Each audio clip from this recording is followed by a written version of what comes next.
The Whisper in the Fog, London, 1888. The fog draped Whitechapel like a shroud, smothering sound and light alike.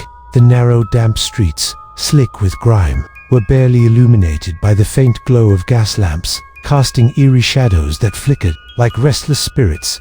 No one wanted to be out on a night like this. But Mary, a destitute woman scraping by on the corners of the district, had no choice. She needed coins to survive, even if they came from the drunken hands of passing strangers. Mary trudged along the cobblestone street, her tattered shoes clicking faintly, blending with the low moan of the wind. She ignored the bone-chilling cold and the stench rising from the gutters. Her focus was on the eyes of anyone who passed by, hoping they'd stop, pay, and give her another day to live. But tonight, something felt wrong. The fog seemed alive. It swirled around her, whispering words too faint to decipher. Mary froze, her heart pounding. She glanced back, but there was nothing, just the endless grey veil of fog. "Who's there?" she called, her voice trembling. No answer came, only a strange sound, like the sharp scrape of a blade against a whetstone, echoing from the distance. The rumors had started weeks ago in Whitechapel. Women like Mary, those who lived by selling themselves, were vanishing. Not the usual kind of vanishing, where they might find a patron or flee London's misery. No, these women disappeared entirely, leaving no trace, as if the fog itself had swallowed them whole. Some bodies were found, but not all, and those that were, they were never whole.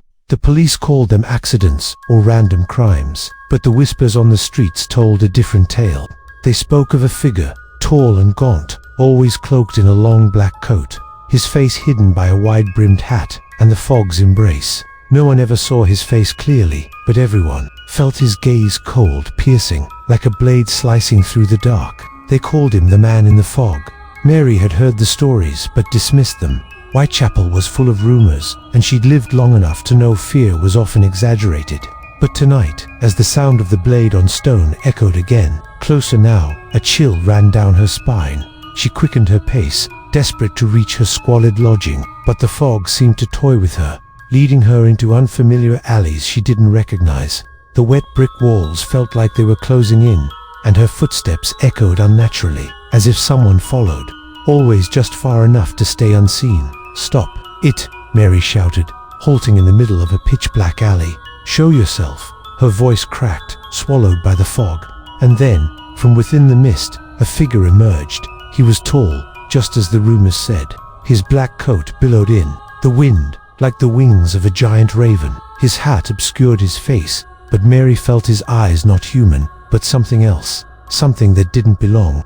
He stood silently, watching her, studying her. Mary stumbled back, her trembling hand fumbling for the small knife hidden in her coat. "Stay back," she cried, brandishing the blade, but the figure didn't move. Instead, he tilted his head, as if curious, and then he spoke, his voice low and hollow, not entirely human, as if the fog itself spoke through him. "You afraid of me, Mary?" She froze. He knew her name.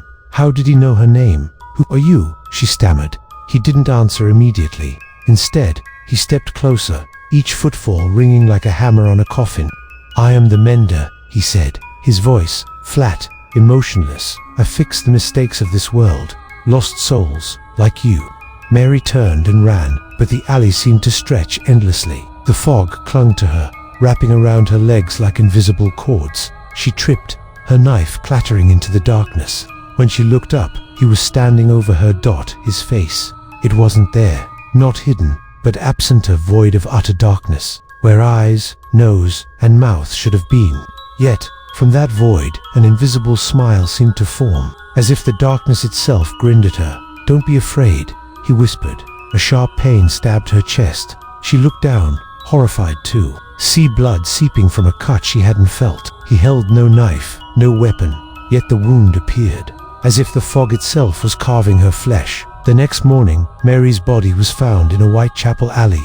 Unlike the other victims, her body was almost intact, marked only by a single small cut on her chest. But her eyes, they were empty, not gouged out, but hollow, like twin black voids, as if her soul had been sucked away. The police recorded it as a typical murder, but the people of Whitechapel knew better. They said the Man in the Fog didn't just kill, He took something, not blood, not organs, but the very essence of his victims. Some claimed he was a phantom born from London's fog, a thing not of this world. Others whispered he was part of the city itself, born from its sins, its pain, its despair. One detail went unnoticed, buried in the police reports, etched into Mary's skin, so small it was barely visible, was a phrase in a language no one could read: mended.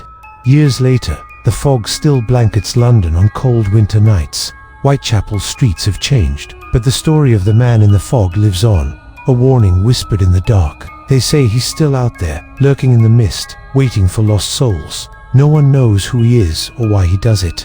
But if you walk through Whitechapel on a foggy night and hear the sound of a blade on stone, run. Don't look back, because if you see him, if you stare into the void where his face should be, you'll be the next thing he needs to mend.